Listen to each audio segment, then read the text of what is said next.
Good morning, friends. Today I'm going to have you work building some finger strength with one of my most favorite things in the world, Play-Doh. But you can't just play with Play-Doh. You have to know how to use Play-Doh so that it doesn't get all over the place and so that you can make shapes that will help you build your muscles for your hands, but also help you get ready for writing too. So today we're going to talk just a little bit about how to take care of our Play-Doh and what we should do with it. Now, if you have Play-Doh at home that's for your use, then you're going to want to really make sure that you take care of your Play-Doh so that it lasts a really long time. And one of the ways to do that is, Play-Doh has a top on it, right? And sometimes my friends have a very difficult time opening that top. So I'm going to show you my easy way. I take my two thumbs like this and I push the top open like that. And then it kind of makes it so it gets open just a little bit. And I can do that on another side, and then it makes it a little bit easier to pull it open like that. Ooh, I love brand new Play-Doh. Look at that, isn't that good? And it smells good too. So I'm going to push it out. Sometimes Play-Doh gets stuck in there, and if it gets stuck in there, you can just squeeze the sides like that, and it will come out. But this Play-Doh is going to come right out. Now, one of the best things you can do, and I don't have one right here with me, but one of the best things I do in my classroom that I like to do is I like to get an old cookie sheet, maybe from the dollar store someplace, and I put it on my table so that my Play-Doh stays on my cookie sheet and then it doesn't get on the floor, because if Play-Doh gets on the floor in the carpet, it gets mashed in there and sometimes it can be difficult to get out, so we want to take good care of it. So if you get a cookie sheet, make sure you put that cookie sheet on your table and then you only put your Play-Doh on that cookie sheet and in there. I don't need all of this Play-Doh to show you what I need, so I'm just going to take a little piece of it off like that,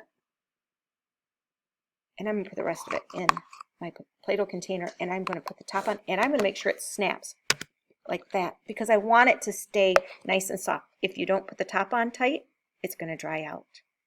Now, some important things that you need to learn how to do when we have Play-Doh is to make some shapes. So we're going to practice that today. So I'm going to show you a little something that's going to help you. And I will make sure that if mom and dad have a printer, they can download this if they would like, and they can print it off to help you use it too. And I laminated mine, and that's why it's kind of shiny. But you're going to see this piece of paper has, at the top, it has these different size circles, and then it has a squiggle mark, and then at the bottom it has a little face where you can practice making faces. So the first thing we're going to do is we're going to practice making balls like this, and I'm going to show you how we're going to do that. When you have your Play-Doh like this, you can put your Play-Doh in your hand and you try to get it a little bit soft, and then because you have a surface, a hard surface here, you can take that Play-Doh and you just roll it like this in a circle, and if you push down just a little bit and you do this over and over and over again, then you will get a circle. It kind of looks like a circle, right? It has a little point there, so I'm going to make it a little bit better. The more you roll it around, the better the circle will be. It's kind of like a ball. This is a sphere. If it were flat, it'd be a circle, but this is a sphere. So that's a pretty good sphere, huh?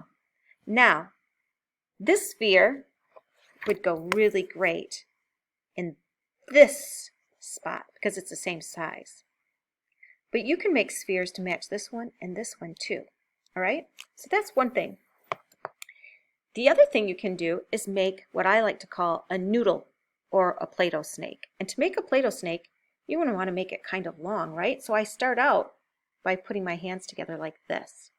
And then this is kind of thick. It's too thick. It's too fat. So I want to make it skinnier. So I'm going to roll it on the table and I have to push down. Can't just roll it back and forth. You actually have to push down a little bit because the pushing down is what's going to make it turn skinny. Can you see how skinny it's getting now?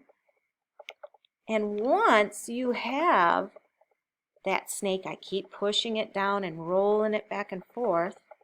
And once I have that snake like that, I can make some shapes. I can make a circle like that.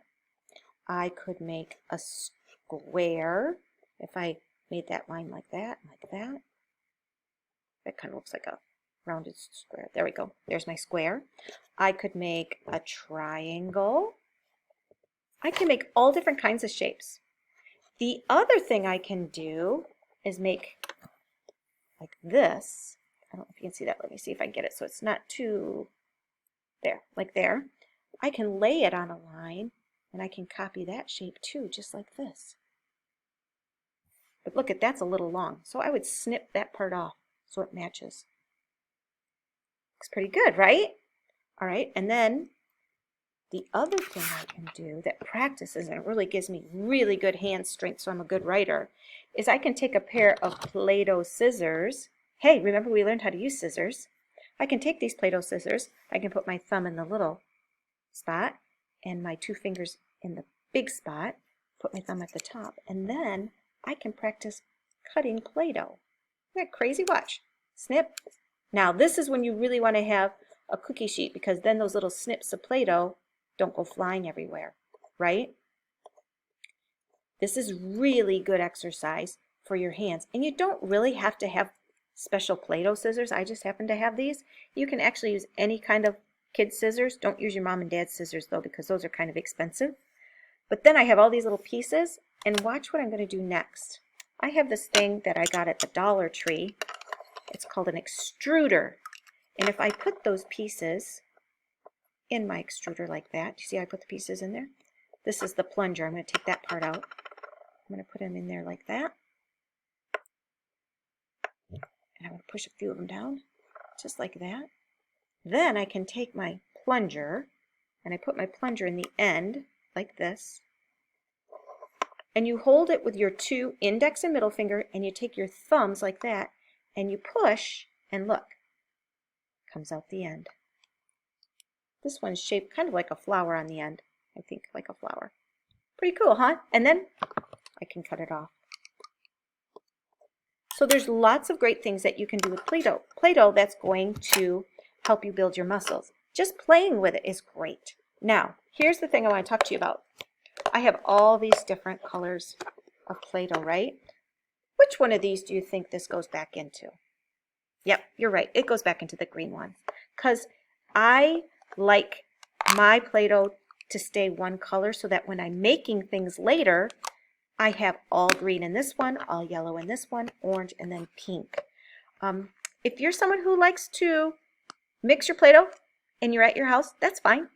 That's your choice. But I like to keep mine separate. I like to sort it so that when I'm ready to make something with green and yellow and orange, I have those colors available. Go out and play with some Play-Doh today and build your finger muscles.